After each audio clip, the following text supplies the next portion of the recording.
ಜೈ ಶ್ರೀಮನ್ನಾರಾಯಣ. ನಾನು ಹೇಳುವ ವಿಶ್ಲೇಷಣೆ ರಾಮಾನುಜದಾಸ ಶ್ರೀಮಾನ್ ಗಟ್ಟು ವೇಣುಗೋಪಾಲ ಸ್ವಾಮಿಯವರ ರಚನೆಯಾಗಿದೆ. 18ನೇ ಅಧ್ಯಾಯ ಮೋಕ್ಷ ಸನ್ಯಾಸ ಯೋಗ 70ನೇ ಶ್ಲೋಕ. ಅಧ್ಯೇಷ್ಯತೆ ಚ ಯ ಇಮಂ ಧರ್ಮ್ಯಂ ಸಂವಾದಮಾವಯೋಃ ಜ್ಞಾನಯಜ್ಞೇನ ತೇನಾಹಂ ಇಷ್ಟಸ್ಯಾಮಿತಿ ಮೇ ಮತಿಃ. ಓಂ.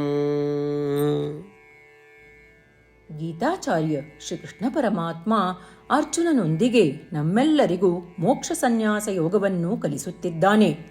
ಪರಮಾತ್ಮ ಹೇಳುತ್ತಿದ್ದಾನೆ, ಅರ್ಜುನ, ನಮ್ಮ ನಡುವೆ ನಡೆದ ಈ ಪವಿತ್ರ ಸಂಭಾಷಣೆಯನ್ನು, ನಾನು ನೀಡಿದ ಧರ್ಮದ ಉನ್ನತ ಮಟ್ಟಕ್ಕೆ ಹೊಂದಿಕೆಯಾಗುವ ಉಪದೇಶವನ್ನು ಯಾರು ಅಧ್ಯಯನ ಮಾಡುತ್ತಾರೆಯೋ ಅವರು ನನ್ನನ್ನು ಮನಃಪೂರ್ವಕವಾಗಿ ಪೂಜಿಸಿ ಜ್ಞಾನಯಜ್ಞದ ಮೂಲಕ ನನ್ನನ್ನು ಪೂಜಿಸಿದಂತೆಯೇ ನಾನು ಅವರಿಂದ ತೃಪ್ತಿ ಹೊಂದುತ್ತೇನೆ. ಹೀಗೆ ಹೇಳುವ ಮೂಲಕ ಶ್ರೀಕೃಷ್ಣ ಪರಮಾತ್ಮ ಪ್ರತಿಯೊಬ್ಬರಿಗೂ ಶ್ರೀಮದ್ ಭಗವದ್ಗೀತೆಯನ್ನು ಪಠಿಸುವಂತೆ ಪ್ರೋತ್ಸಾಹಿಸುತ್ತಿದ್ದಾನೆ.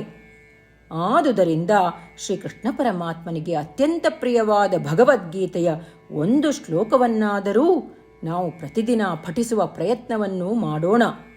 ಶ್ರೀಮನ್ನಾರಾಯಣನನ್ನು ಮಾತ್ರವೇ ಆಶ್ರಯಿಸುವಾಗ, ಶ್ರೀಮನ್ನಾರಾಯಣನನ್ನು ಮಾತ್ರ ನಮ್ಮ ಜೀವನದ ಗುರಿಯನ್ನಾಗಿ ಮಾಡಿಕೊಂಡಾಗ ನಾವೆಲ್ಲರೂ ಶ್ರೀಕೃಷ್ಣ ಪರಮಾತ್ಮನ ಮಾತುಗಳನ್ನು ಶ್ಲೋಕದ ರೂಪದಲ್ಲಿ ಹಾಗೆಯೇ ಪುನರಾವರ್ತಿಸೋಣ. ಅಧ್ಯೇಷ್ಯತೆ ಚ ಯ ಇಮಂ ಧರ್ಮ್ಯಂ ಸಂವಾದಮಾವಯೋಃ ಜ್ಞಾನಯಜ್ಞೇನ ತೇನಾಹಂ ಇಷ್ಟಸ್ಯಾಮಿತಿ ಮೇ ಮತಿಃ. ಗೀತೆಯ ಸತ್ವ ಮತ್ತು 8 ಭಾಷೆಗಳು. ಶ್ರೀಕೃಷ್ಣ ಪರಮಾತ್ಮ ಉಪದೇಶಿಸಿರುವ ಶ್ರೀಮದ್ ಭಗವದ್ಗೀತೆಯ ಪೂರ್ಣಸತ್ವ. ಅಧ್ಯಾಯ 18 65ರಿಂದ 70 ಶ್ಲೋಕಗಳಲ್ಲಿ 8 ಕಾರ್ಯಗಳನ್ನು ಮಾಡಬೇಕಾಗಿದೆ. ಶ್ರೀಕೃಷ್ಣ ಹೇಳುತ್ತಾನೆ, ಈ 8 ಕಾರ್ಯಗಳನ್ನು ಯಾರು ಅನುಸರಿಸುತ್ತಾರೋ ಅವರನ್ನು ನಾನು ಪ್ರೀತಿಸುತ್ತೇನೆ. ನಾನು ಆ ಭಕ್ತರನ್ನು ಎಲ್ಲ ವಿಧದ ಮಾರ್ಗಗಳಲ್ಲೂ ಸಂರಕ್ಷಿಸುತ್ತೇನೆ. ಶ್ರೀಕೃಷ್ಣ ಪರಮಾತ್ಮ ಉಪದೇಶಿಸಿದ ಭಗವದ್ಗೀತೆಯನ್ನು ಪೂರ್ಣ ಕೇಳಿಸಿಕೊಂಡ ನಂತರ ಅರ್ಜುನ ಹೇಳುತ್ತಾನೆ, ಕರಿಷ್ಯೆ ವಚನಂ ತವ. ಇದರ ಅರ್ಥ, ಕೃಷ್ಣ, ನಾನು ನೀನು ಹೇಳುವ ರೀತಿಯೇ ಮಾಡುವೆ. ಇದೇ ಕಾರಣದಿಂದ ಶ್ರೀಕೃಷ್ಣ ಅರ್ಜುನನಿಗೆ ಎಲ್ಲ ವಿಧದ ಯಶಸ್ಸು ಮತ್ತು ವಿಜಯಗಳನ್ನು ಪ್ರದಾನ ಮಾಡಿದ. ನಾವು ಈ 8 ಕರ್ಮಗಳನ್ನು ಮಾಡುತ್ತೇವೆ ಎಂದು ಪರಮಾತ್ಮನಿಗೆ ನಮ್ಮ ಪ್ರತಿಜ್ಞೆಯನ್ನು ಮಾಡೋಣ. ಶ್ರೀಕೃಷ್ಣ ಪರಮಾತ್ಮನಿಗೆ ವಚನ ಕೊಡುವುದಕ್ಕಿಂತ ಯಾವ ಪೂಜೆ, ತಪಸ್ಸು ಅಥವಾ ಯಜ್ಞ ದೊಡ್ಡದಿಲ್ಲ. ನಾವು ಮಾಡಬೇಕಾಗಿರುವ ಈ 8 ಪ್ರತಿಜ್ಞೆಗಳನ್ನು ನಾನು ಹೇಳುವೆ. ನೀವೆಲ್ಲರೂ ದಯವಿಟ್ಟು ಮನಸ್ಸು ಮತ್ತು ಹೃದಯದಿಂದ ಯೋಚಿಸಿ. ಈ ರೀತಿ ಶ್ರೀಕೃಷ್ಣನಿಗೆ ವಚನ ಕೊಡುವುದರಿಂದ ನಾವೆಲ್ಲರೂ ಸಂತೋಷದಿಂದ ಪ್ರಕಾಶಿಸುತ್ತಿರುವ ಶ್ರೀಕೃಷ್ಣನ ಮುಖವನ್ನು ದೃಶ್ಯಕರಿಸೋಣ ಮತ್ತು ಆನಂದವನ್ನು ಅನುಭವಿಸೋಣ. ಜೈ ಶ್ರೀಮನ್ನಾರಾಯಣ. ಇವುಗಳೇ ನಮ್ಮ 8 ಪ್ರತಿಜ್ಞೆಗಳು. ನಮ್ಮ ಮೊದಲನೇ ಪ್ರತಿಜ್ಞೆ, ಹೇ ಶ್ರೀಮನ್ನಾರಾಯಣ, ನೀನು ಸೂಚಿಸಿರುವ ಹಾಗೆ ನಾನು ಸದಾ ನಿನ್ನ ಧ್ಯಾನ ಮತ್ತು ಚಿಂತನೆ ಮಾಡುವೆ. ನಮ್ಮ ಎರಡನೇ ಪ್ರತಿಜ್ಞೆ, ಹೇ ಶ್ರೀಮನ್ನಾರಾಯಣ, ನೀನು ಸಲಹೆ ನೀಡಿರುವ ಹಾಗೆ ನಾನು ಸದಾ ನಿನ್ನ ಭಕ್ತನಾಗಿರುವೆ. ನಮ್ಮ ಮೂರನೇ ಪ್ರತಿಜ್ಞೆ, ಹೇ ಶ್ರೀಮನ್ನಾರಾಯಣ, ನಾನು ನನ್ನ ಎಲ್ಲ ಕರ್ಮಗಳನ್ನು ನಿನ್ನ ಸೇವೆ ಮತ್ತು ನಿನ್ನ ಸಂತುಷ್ಟಿಗಾಗಿ ಮಾಡುವೆ. ನಮ್ಮ 4ನೇ ಪ್ರತಿಜ್ಞೆ, ಹೇ ಶ್ರೀಮನ್ನಾರಾಯಣ, ಅನುಸರಿಸಲು ನೀನು ಹೇಳಿರುವ ಹಾಗೆ ನಾನು ನಿನಗೆ ಸೇರಿದವನೆಂದು ಶ್ರೇಷ್ಠ ನಂಬಿಕೆ ಇದೆ ಮತ್ತು ನಾನು ಸದಾ 2 ಕೈಗಳನ್ನು ಜೋಡಿಸಿ ನಿನಗೆ ನಮಸ್ಕಾರ ಮಾಡುತ್ತೇನೆ ಮತ್ತು ನಿನ್ನನ್ನು ಪೂಜಿಸುತ್ತೇನೆ.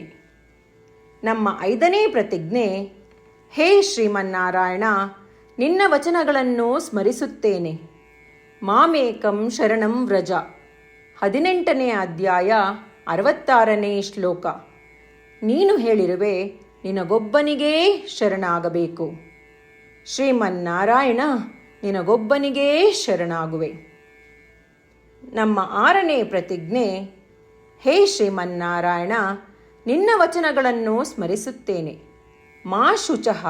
18ನೇ ಅಧ್ಯಾಯ 66ನೇ ಶ್ಲೋಕ. ನೀನು ನಮಗೆ ಪುನರ್ ಆಶ್ವಾಸನೆ ನೀಡಿದ್ದೀಯ, ದುಃಖಿಸಬೇಡವೆಂದು. ನಾನು ಎಂದಿಗೂ ದುಃಖಿಸುವುದಿಲ್ಲ.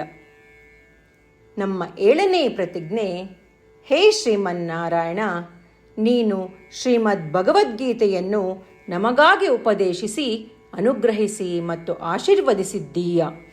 ನಾನು ಕನಿಷ್ಠ 1 ಶ್ಲೋಕವನ್ನು ದಿನಾ ಪಠಿಸುವೆ ಅಥವಾ ಕೇಳಿಸಿಕೊಳ್ಳುವೆ ಎಂದು ನಾನು ಪ್ರತಿಜ್ಞೆ ಮಾಡುವೆ.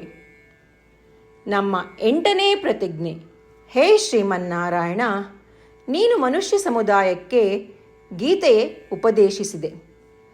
ನಾನು ನಿನ್ನ ಗೀತೆಯ ದೈವವಾಣಿಯನ್ನು ಗೀತೆಯ ಅರಿವಿಲ್ಲದಿರುವ ಭಕ್ತರಿಗೆ ಪ್ರಚಾರ ಮಾಡಲು ಪ್ರಯತ್ನಿಸುವೆ. ಹೇ ಶ್ರೀಮನ್ನಾರಾಯಣ, ನೀನು ಹೇಳುವ ಹಾಗೇ ಮಾಡುವೆ.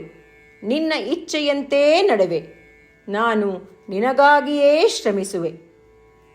ಶ್ರೀಮನ್ನಾರಾಯಣನಿಗೆ ದಿನಪ್ರತಿದಿನವೂ ನಾವು ನೀನು ಹೇಳಿದ ಹಾಗೇ ಮಾಡುವೆವು ಎಂದು ಮಾತು ಕೊಡುವುದೇ ಶ್ರೇಷ್ಠ ಪೂಜೆ.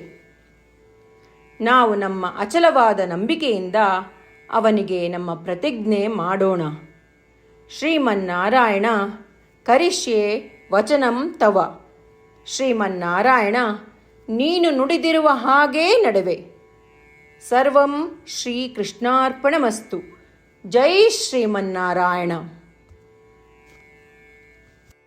ಅಧ್ಯೇಷ್ಯತೆ ಚ ಯ ಇಮಂ ಧರ್ಮ್ಯಂ ಸಂವಾದಮಾವಯೋಃ ಜ್ಞಾನಯಜ್ಞೇನ ತೇನಾಹಂ ಇಷ್ಟಸ್ಯಾಮಿತಿ ಮೇ ಮತಿಃ. ಓಂ ಅಧ್ಯೇಷ್ಯತೆ ಚ ಯ ಇಮಂ ಧರ್ಮ್ಯಂ ಸಂವಾದಮಾವಯೋಃ ಜ್ಞಾನಯಜ್ಞೇನ ತೇನಾಹಂ ಇಷ್ಟಸ್ಯಾಮಿತಿ ಮೇ ಮತಿಃ.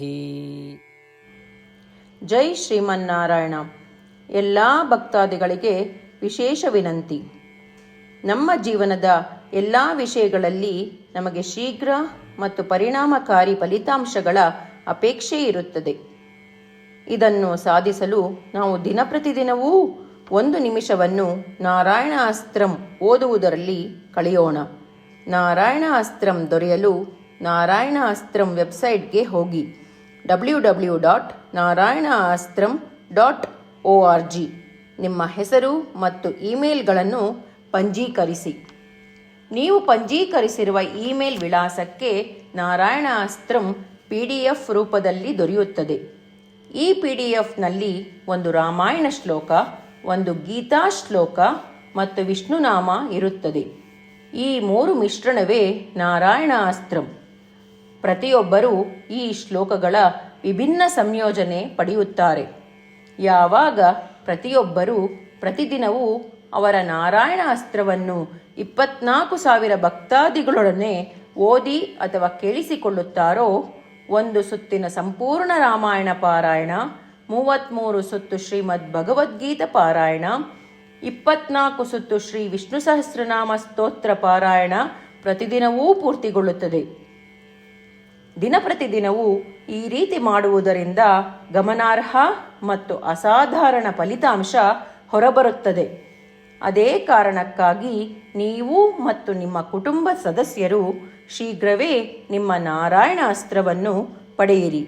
ಜೈ ಶ್ರೀಮನ್ನಾರಾಯಣ.